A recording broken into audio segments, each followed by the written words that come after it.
Hello everyone, इस part की शुरुआत के साथ हमें दिखाया जाता है कि कंपटीशन वाला दिन आ जाता है, जहाँ पर शाओ अपनी टीम के साथ कंपटीशन में हिस्सा लेने के लिए पहुंचती है। और फिर यहाँ पे एंट्री होती है फैंग की, जो कि एक बहुत ही बड़ी कंपनी का ओनर होता है और वो भी इस इनोवेशन कंपटीशन में हिस्सा लेने के लिए आया होता है। और यहाँ हमें पता चलता है कि वो शाओ के बचपन का फ्रेंड होता है। तो वो शाओ से पूछता है कि क्या यहाँ पे वो भी कंपटीशन में हिस्सा लेने आई है, पर वो किस कंपनी से आई है। जिसपे शाओ से बताती है कि वो कंपनी की ओर से नहीं बल्कि एज अ इंडिविजुअल इस कंपटीशन में हिस्सा ले रही है और उसे अपनी टीम से मिलवाने ले जाती है। जहाँ पे फैंग युनची को देखकर काफी ज्यादा शॉक्ड होता है, पर फिर भी वो उसे हाथ मिलाने के लिए आगे बढ़ता है, पर युनची उसे हाथ नहीं मिलाता है। और यहाँ हमें समझ में आता है कि युनची उससे मिलके कुछ खास खुश नहीं है। जिसपे फैंग उसे पूछता है कि आखिर अब वो किस कंपनी के लिए काम कर रहा है, तो युनची उसे बताता है विलिन। जिसपे फैंग उसे टॉन्ट करते हुए कहता है कि उसने इस कंपनी के बारे में कभी नहीं सुना। इसके बाद युनची उसकी बातें इग्नोर करके वहाँ से जाने लगता है और जाते हुए कहता है कि तुम इतने टाइम बाद भी कुछ ज्यादा चेंज नहीं हुए हो और पहले ही जैसे हो।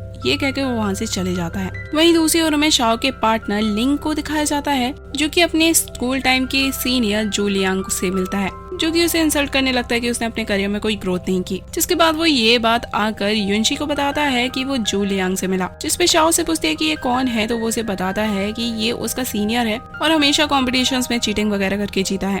इसके बाद शाओ भी उसे बताती है कि युनची भी अपने ओल्ड फ्रेंड से मिला, जिसका नाम फैंग है। ये सुनकर लिन का पारा काफी गर्म हो जाता है और वो ढूंढने लगता है कि आखिर फैंग है कहाँ, और वो फैंग की बुराई करने लगता है। तो युनची शाओ को आगे फोकस करने के लिए कहता है और उसे सुनने मना करता है। इसके बाद हमें दिखाया जाता है कि युनची कंपटीशन की तैयारी कर रहा होता है और अपना कार नेविगेशन सिस्टम कार में अपडेट कर देता है। और फैंग यहाँ पर छुपकर इन पर नजर रख रहा होता है, क्योंकि उसे युनची की काबिलियत पता होती है। इसके बाद फाइनली कंपटीशन शुरू होता है, जहाँ पर सबकी व्हीकल्स टेस्ट करी जाती हैं और उसका नेविगेशन सिस्टम कैसा है। और जिस भी कार का नेविगेशन सिस्टम स्ट्रॉन्ग होगा, वो टीम या कंपनी ये कंपटीशन जीत जाएगी।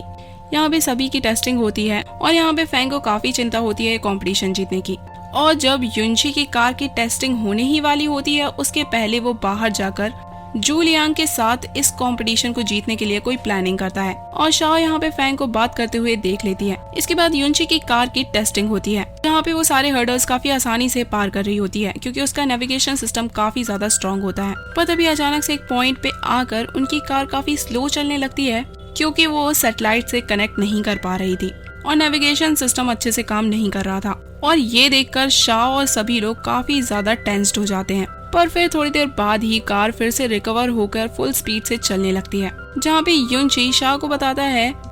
कि अगर कार सैटेलाइट से कनेक्ट नहीं कर पा रही थी, तो इसके लिए उसके पास प्लान बी था और उसने ऑलरेडी एक कार में एक सिस्टम इंस्टॉल किया हुआ था, जिससे वो मैप रीडिंग करके आसानी से हर्डल्स पार कर सके, और इसके लिए उसे सैटेलाइट से कनेक्ट होने की जरूरत नहीं है। इसके बाद वो काफी आसानी से इस कंपटीशन में सेकंड प्लेस पे जीत जाते हैं और सभी उनके इस मॉडल को अनकरेज करते हैं। और शाओ भी इस चीज से काफी ज्यादा खुश दिखाई देती है। और कंपटीशन ओवर होने के बाद लिंग यहाँ पर शाओ से कहता है कि मुझे शक है किसी ने हमें हराने के लिए जानबूझकर सिग्नल जैमर यूज किया होगा, तभी हमारी कार सैटेलाइट से कनेक्ट नहीं कर पा रही थी। और तभी शाओ को याद आता है कि उसने फैंग को किसी से बात करते हुए देखा था, और जब वो वापस अपनी सीट पे आकर बैठा था तो उसके पास जैमर जैसी कोई चीज थी। और ये बात युनची के जान के बाद वो लिन को बताती है और उसे पूछती है कि आखिर फैंग युनची के साथ ऐसा क्यों करना चाहेगा। जहाँ पे लिन उन्हें अपनी यूनिवर्सिटी टाइम की स्टोरीज बताने लगता है कि किस तरीके से युनची काफी हार्ड वर्किंग था और उसकी एक बहुत ही अच्छी यूनिवर्सिटी में स्कॉलरशिप मिल गई थी, जो कि टॉप यूनिवर्सिटीज में से एक थी, और युनची वहाँ जाकर आराम से अपना करियर बना सकता था। और उस टाइम पे फैंग, युनची, लिन और उनका एक और दोस्त साथ में ही रहते थे और रूममेट्स होने के साथ साथ ये बहुत ही अच्छे दोस्त थे। पर युनची की गैर मौजूदगी में ऐसे मजे में वेलन कंपनी का सॉफ्टवेयर हैक कर लिया था। जिसके बाद चेंचो ने आकर बताती है कि उनमें से 3 लोग युनची, लिन और गाओ, इन लोगों के ऊपर कंपनी का सिस्टम हैक करने के लिए चार्जेस लगाती है। और क्योंकि फैंग ने अपना लैपटॉप यूज ना करते हुए युनची का लैपटॉप यूज किया था, इसलिए इसमें युनची का नाम आया था। जिसके बाद ये चारों ही फ्रेंड काफी डिप्रेस्ड हो जाते हैं कि आखिर वो इस कंपनी के लॉसेस की भरपाई कैसे करेंगे, क्योंकि उन्हें $2 मिलियन देने थे और इस चीज के लिए इनके पास सिर्फ 4 दिन का टाइम था। और साथ ही इन्हें वेलन कंपनी के लिए एक न्यू सॉफ्टवेयर सिस्टम भी बनाना होगा। और इन चारों में से फैंग काफी रिच होता है, तो वो पैसे इकट्ठे करने की रिस्पॉन्सिबिलिटी ले लेता है और ये तीनों सॉफ्टवेयर बिल्ड करने में लग जाते हैं। जिसके बाद दिन रात एक करके ये सॉफ्टवेयर बना भी लेते हैं। पर जब पैसों के लिए फैंग को कांटेक्ट करने की कोशिश करते हैं तो इन्हें पता चलता है कि फैंग अब्रॉड चला गया आगे की पढ़ाई करने के लिए और अब यूनची के पास कोई चारा नहीं होता है, जिसके बाद एज अ कंपनसेशन उसे वेलन कंपनी के लिए ही काम करना पड़ता है और वो अपनी ड्रीम यूनिवर्सिटी में नहीं जा पाता है। बैक टू प्रेजेंट शाओ को जब ये सब कुछ पता चलता है कि फैंग ने किस तरीके से यूनची को धोखा दिया तो उसे फैंग पे बहुत ही गुस्सा आता है कि पहले तो उसने यूनची के साथ इतना सब कुछ किया और अब भी वो एक फेयर कंपटीशन उसके साथ नहीं कर सकता। जिसके बाद वो डायरेक्टली जाकर फैंग से बात करती है और उससे पूछती है कि क्या तुमने ये कंपटीशन जीतने के लिए जैमर यूज करे थे, जिससे फैंग पहले तो मना कर देता है पर शाओ के बताने पे कि उसने देखा है उसके जेब में वो रखा था, वो मान जाता है और उसे बताता है कि उसका ये कंपटीशन जीतना बहुत इम्पोर्टेंट था। जिसपे शाओ से कहती है कि तुमने पहले भी यूनची के साथ ऐसा ही किया था और उस पे ब्लेम डालकर खुद फौरन भाग गए थे और क्या तुम्हें लगा नहीं कि तुम्हें उसकी हेल्प करनी चाहिए थी। उसी की वजह से यूनची आज भी स्ट्रगल कर रहा है अपनी लाइफ में। उसकी ये सारी बातें सुनकर फैंग उससे पूछता है कि क्या ये सब कुछ तुम्हें यूनची ने बताया और उससे कहता है कि लगता है वो तुम्हें मेरे खिलाफ भड़काना चाहता है और शाओ से कहता है कि तुम्हें मुझसे इस तरीके से बात नहीं करनी चाहिए क्योंकि हम चाइल्डहुड फ्रेंड्स हैं। जिसपे शाओ से कहती है कि यूनची ने उसे ये सब कुछ नहीं बताया और उसे यूनची से दूर रहने के लिए कहती है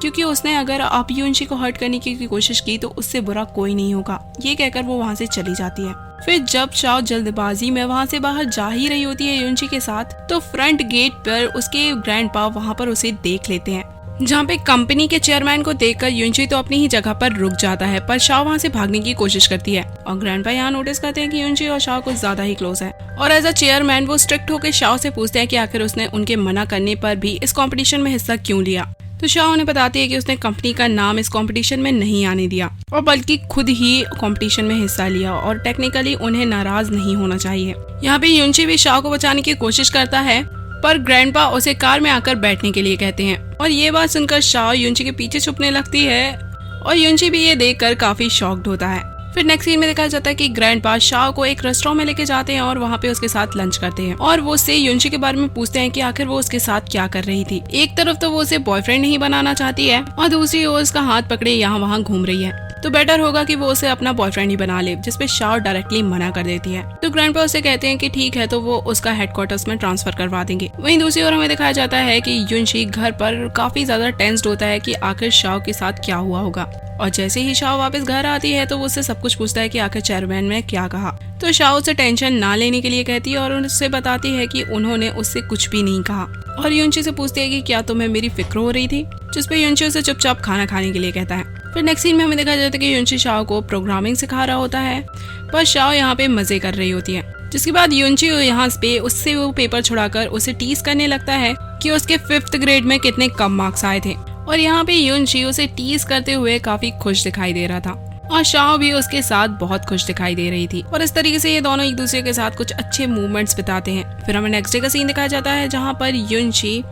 फैंग के बुलाने पे उससे मिलने के लिए पहुंचता है और यहाँ पे अपनी इनकम और स्टेटस दिखाकर वो यूनची को नीचा दिखाने की कोशिश करता है और इसे फील करवाता है कि वो उसके सामने कुछ भी नहीं है और जब यूनची कुछ भी रिएक्ट नहीं करता है तो वो उससे कहता है कि तुम्हें पैसों की परवाह नहीं होगी पर आखिर तुम शाओ को क्या दे पाओगे और तुम्हें पता है कि उसके शौक कितने महंगे हैं, तो तुम्हें क्या सच में लगता है कि तुम्हारी करंट कंडीशन और तुम्हारा स्टेटस देखकर कोई लड़की तुम्हें चूज करेगी और हैंडसम समझ के अगर वो तुम्हें चूज कर भी लेगी तो क्या तुम उसके एक्सपेंसेस हैंडल कर पाओगे और हो सकता है कि वो तुम्हें चूज करने के बाद अपने डिसीजन पे रिग्रेट करे सारी उम्र। उसकी बातें सुनकर यूनची काफी हर्ट फील करता है और फिर वो फैंग से कहता है कि हो सकता है कि वो शाओ को खुश ना रख पाए और उसे वो सब ना दे पाए जो वो चाहती है और शायद ये भी हो सकता है कि वो मुझे चूज ही ना करे, पर ये बात तो पक्की है कि वो तुम जैसे इंसान को तो कभी चूज नहीं करेगी, भले ही तुम उसे दुनिया की सारी खुशियाँ दे दो। और ये कहकर यूनची वहाँ से चला जाता है और इसी के साथ ये पार्ट यहीं पे एंड होता है। तो see you guys in the next part.